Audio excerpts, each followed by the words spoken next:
I would like to invite you to open your Bibles to chapter 21 of Matthew, starting from verse 28 until verse 32. Today's message is about the parable of the two sons. A story is told that in 1675, Sir Christopher Wren laid the first stone on what was to be his masterpiece, St. Paul's Cathedral in London. For 35 years, he labored on the massive project, and in 1710, he presented it for inspection to his sovereign, Queen Anne. She was at that time England's grand monarch. And upon looking at the masterpiece, the Queen pronounced it artificial, amusing, and awful. Sir Christopher Wren was delighted. For you see, in 1710, the word artificial means artful. The word amusing means amazing. And the word awful means full of awe or awe-inspiring. Words evolved. They do. And words can be very tricky because they change through time. A good example of that is when somebody is beautiful, they used to call that person, she is hot. Now they would say, she is cool. So from hot to cool. Words evolved. Words can be boring too, as they simply become nothing but sound. Consider this. Several years ago, there was a professor at the University of Pennsylvania who was known for giving boring, often repeated cliches in his lectures.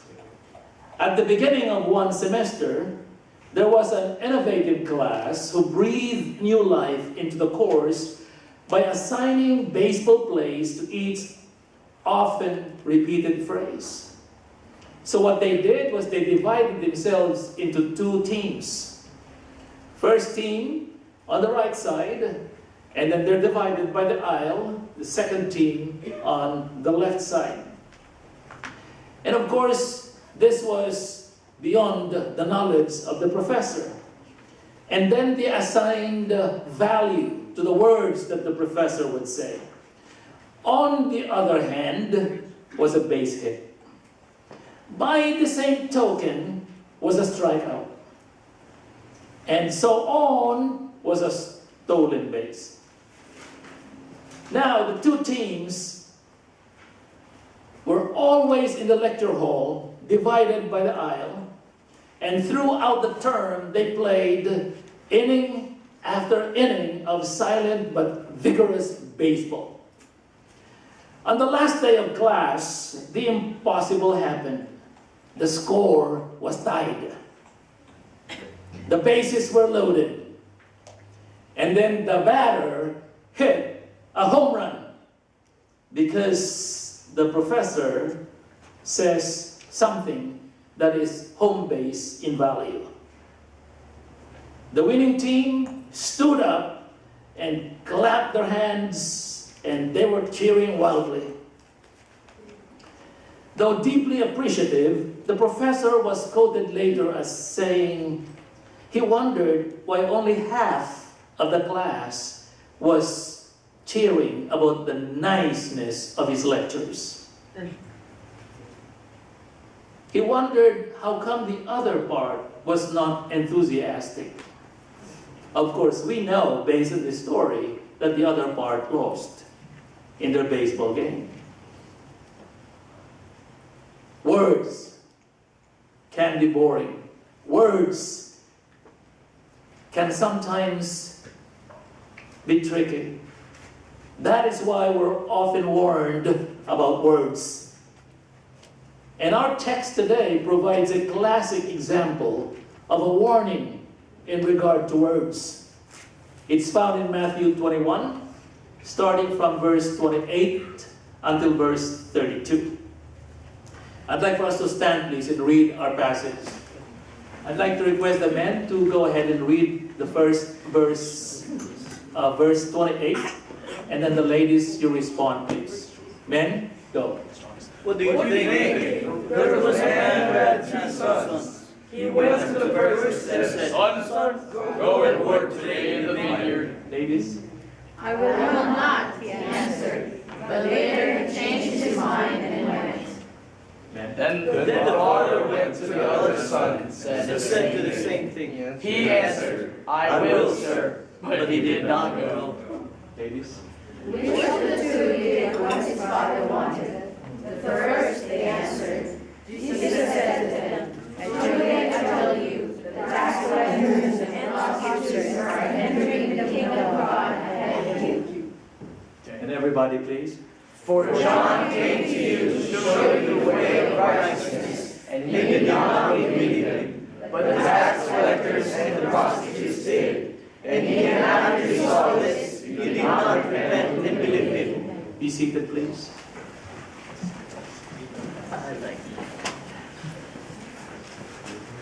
In the kingdom of God, what matters is what you and I do and not what we say.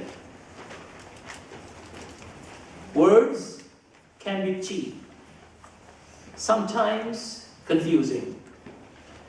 It is always important for Christian disciples to follow through with action what they say, so that their statements will be powerful. Our text offers 3 insights about the kingdom, especially in regard to words. First, promises can be broken. If you look at verse 28 again until verse 30, what do you think? There was a man who had 2 sons. He went to the first and said, Son, go and work today in the vineyard. I will not, he answered. But later he changed his mind and went. Then a father went to the other son and said the same thing. He answered, I will, sir, but he did not go.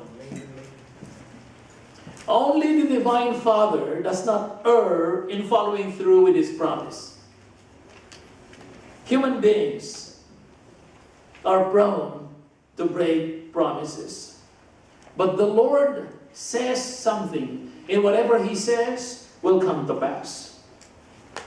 So much hurt and pain had been caused to little children who were promised something by their parents, and they did not deliver. In human relationships, the hurt continues when someone makes a promise and does not fulfill the promise. It can range from not coming to the appointed time or the appointed place. It can range from that simple thing to probably making a big promise to a child on graduation day and then fail to fulfill the promise. So here we have a story of 2 sons. They were both asked to work in the vineyard. The first declared he will not, but later changed his mind, and he went to work. The second promised that he will work, but he did not follow through with his promise. There is a significant theme that can be derived from this short parable, and that is, regardless of what the sons said, what matters is one of them decided to go ahead and work as the father asked. It's quite interesting. It was the son who said he will not go that actually fulfilled what his father said. What human experience tells us is simply this. People who are more apt to make promises tend to be more apt to break them. And those who are more apt to break the promises they made tend to be more intense in their anger when someone breaks their promises to them. The observation simply validates the selfishness of human nature. We want people to not break their promises to us, but we also want them to be quick to forgive us when we break our promises to them. Our human tendency to break a promise may be illustrated by this story. This is what they call the egg story, or the egg promise. There were two brothers who were getting ready to boil some eggs. "I'll give you $1 if you let me break 3 of these on your head," said the older brother to the younger one. The younger one says, "Promise?" "Promise," says the older brother. And then he decided to break 2 eggs over his brother's head. Standing stiff for fear that the going mess would get all over him, the little boy asked, "When is the 3rd coming?" And the older brother replied, "It is not coming, because that would cost me $1.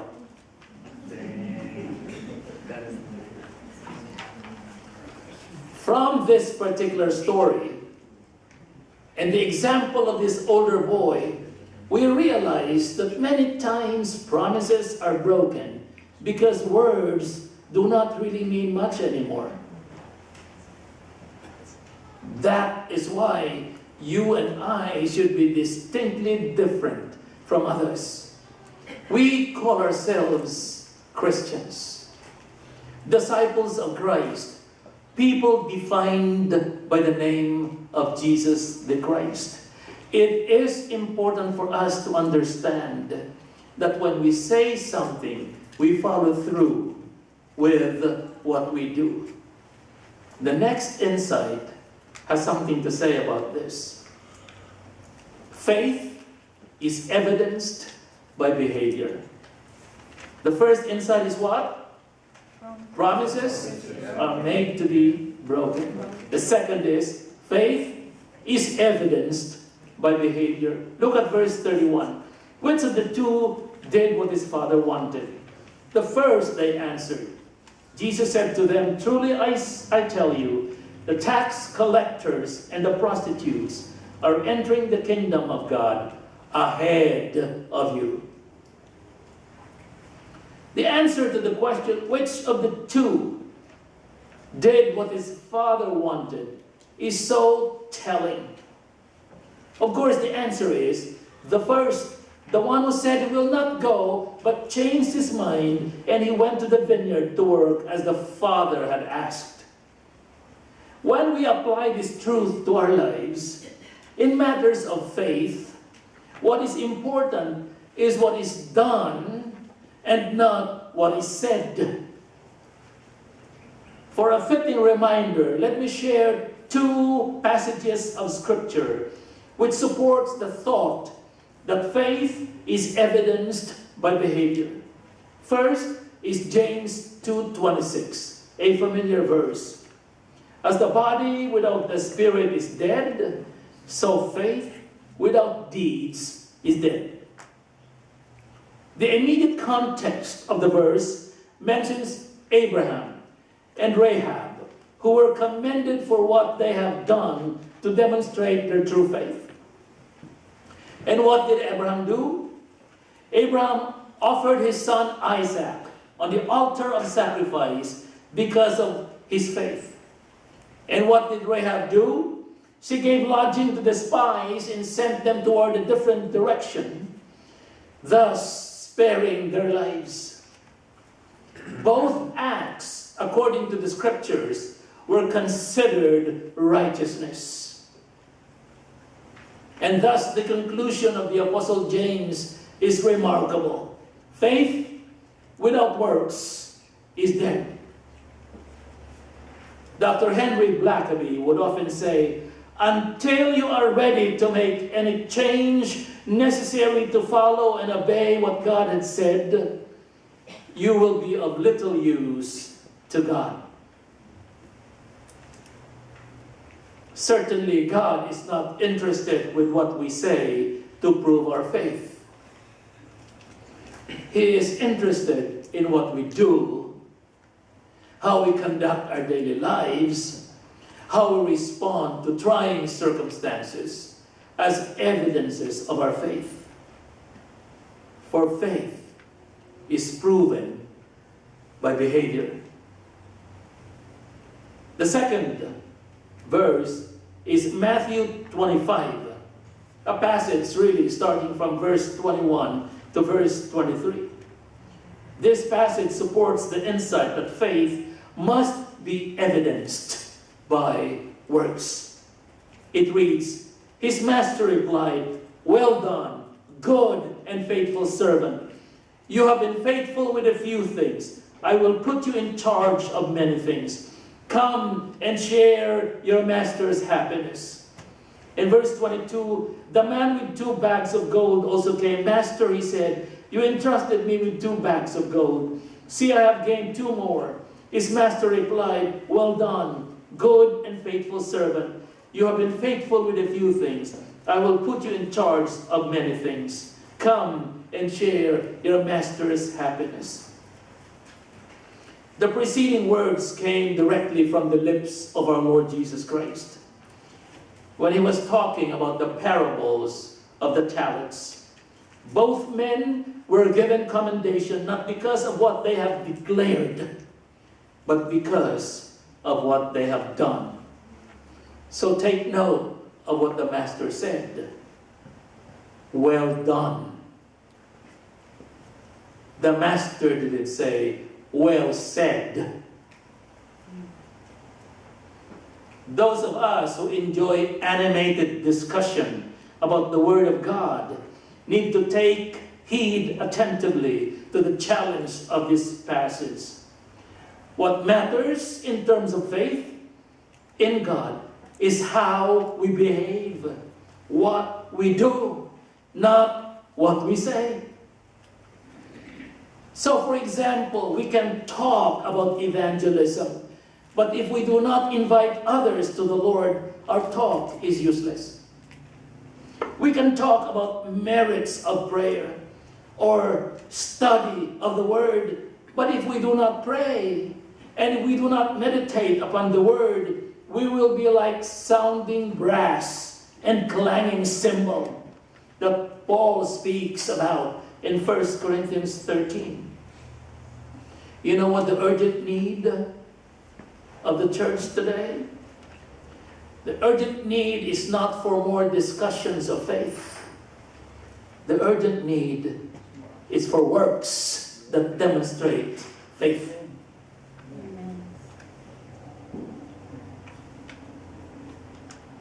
The third insight is obedience erases pretense.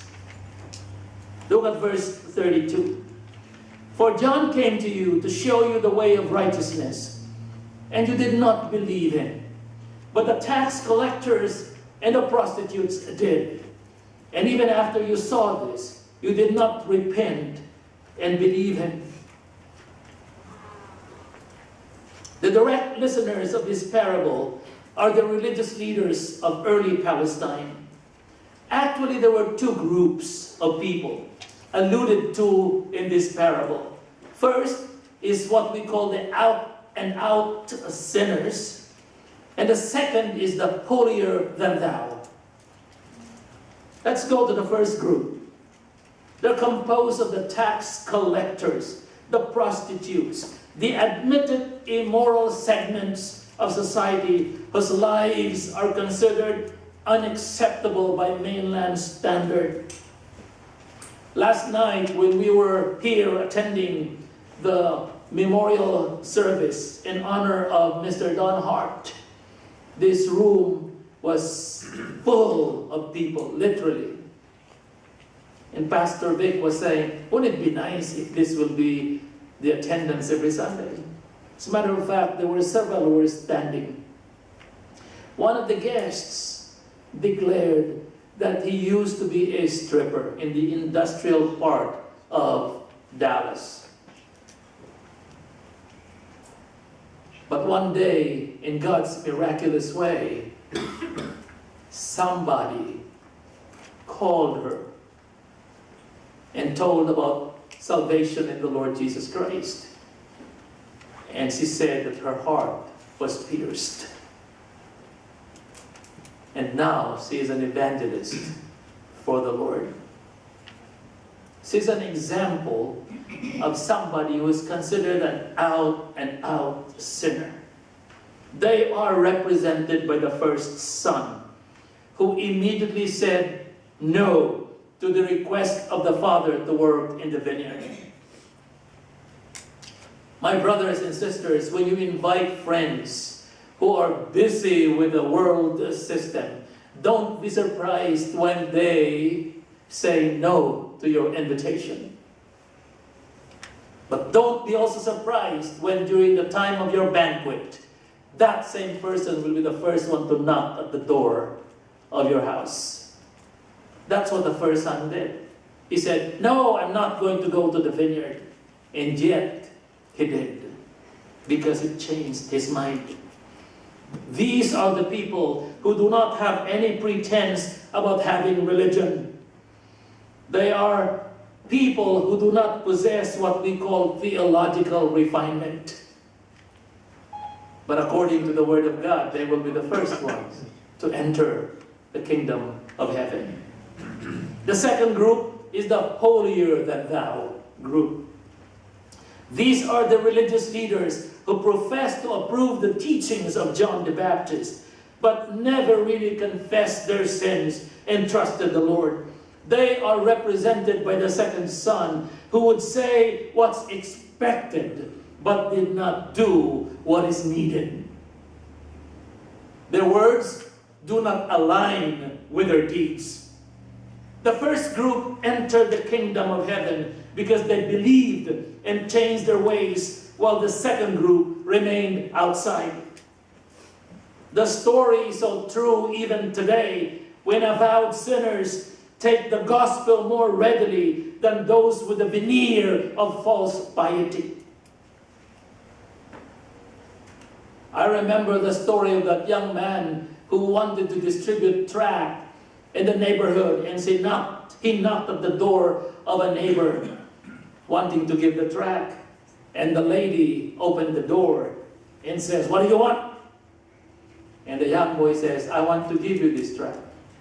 And she slammed the door to his face, saying, "I already have my religion."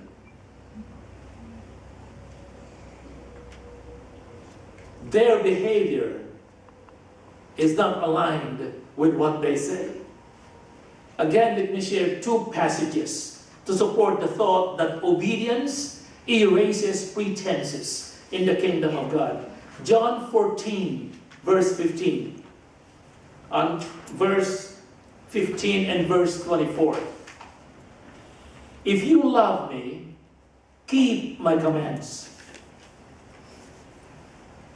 In verse 24, "Anyone who does not love me will not obey my teaching. These words you hear are not my own. They belong to the Father who sent me."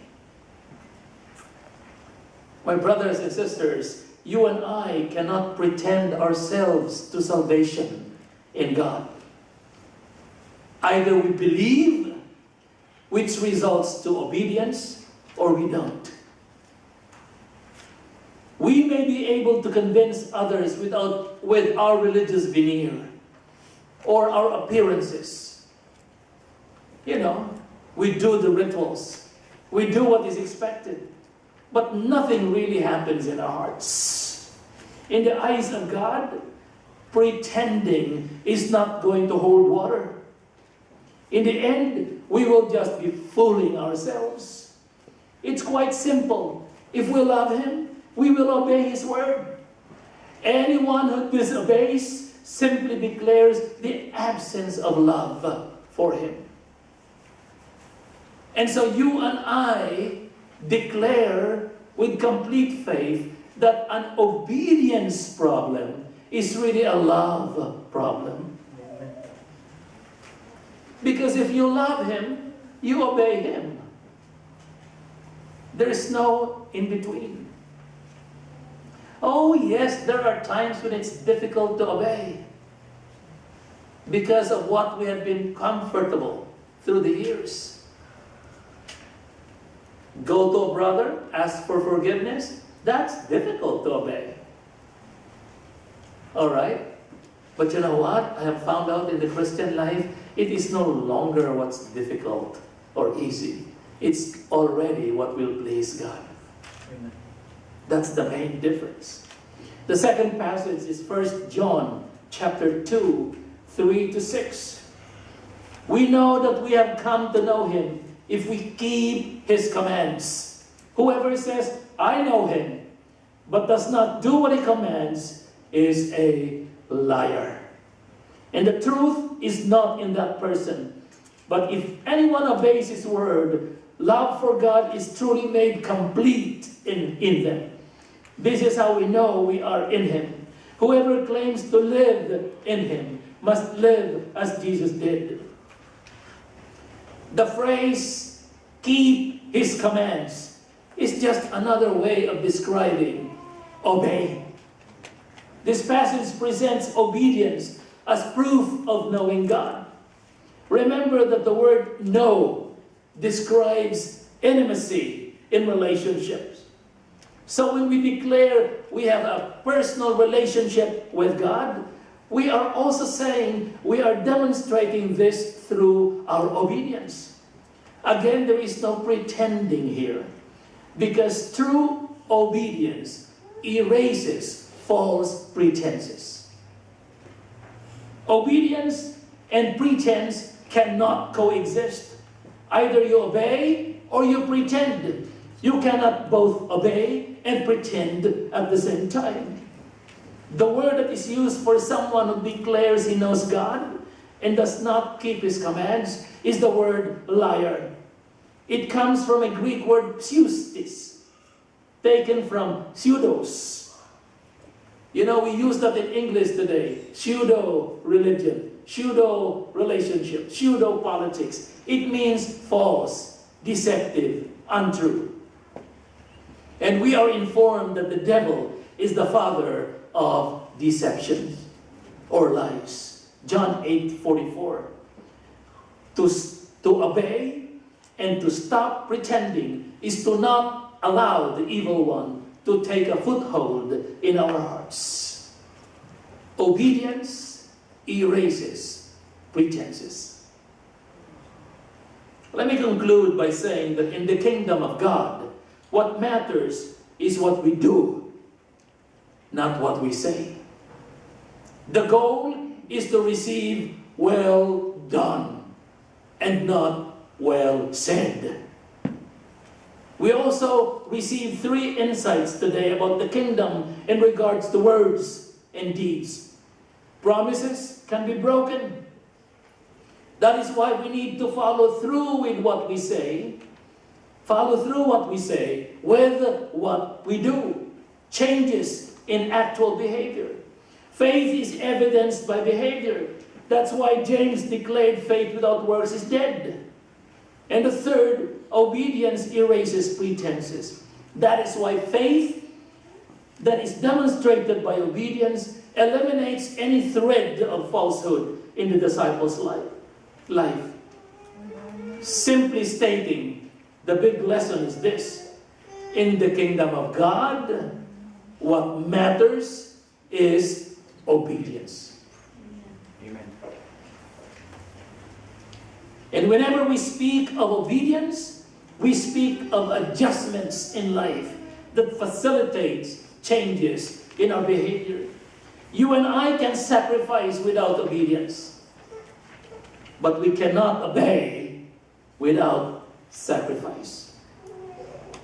One of my favorite stories about obedience that calls for sacrifice is narrated by the poet laureate and educator Archibald Rutledge, who told one day he met a man whose dog had just been killed in a forest fire. Heartbroken, the man explained to Rutledge how it happened. He said, "Because I worked outdoors I often took my dog with me. That morning, he left the animal in a clearing and gave him a command to stay and watch his lunch bucket while he went into the forest. His faithful friend understood, for that's exactly what he did. Out of nowhere, a fire started in the woods, and soon the blaze spread to the spot where the dog had been left. But the dog didn't move. He stayed right there where he was, in perfect obedience to his master's word. Because you see, the master told him, stay and watch my lunch. With tearful eyes, the dog owner said, I always have to be careful what I told him to do, because whatever I tell him to do, I knew he would do it. How do you and I measure up? Are we using what God has gifted us to be a blessing? When God speaks to you, do you obey? Even if that means sacrifice. In the kingdom of God, what matters is obedience, not words. Let us pray. Our Father, thank you for reminding us powerfully through this parable that in your kingdom, what matters is what we do. Obedience, and not what we say. Oh Lord, forgive us for those times when we made promises to you, and for some reason or another we got distracted and failed to fulfill them. We want to do better. Thank you for touching us. Father, I pray that as you touch us, we will commit our lives to you and follow through with our commitment, very often done through our prayer of faith, with word, with actions, so that those around us will observe that our lives have truly been changed from within. Lord, I pray that each one of us here today will be characterized by that word, obedience, in all that you say to us. Thank you for this reminder. We pray in Jesus' name. Amen.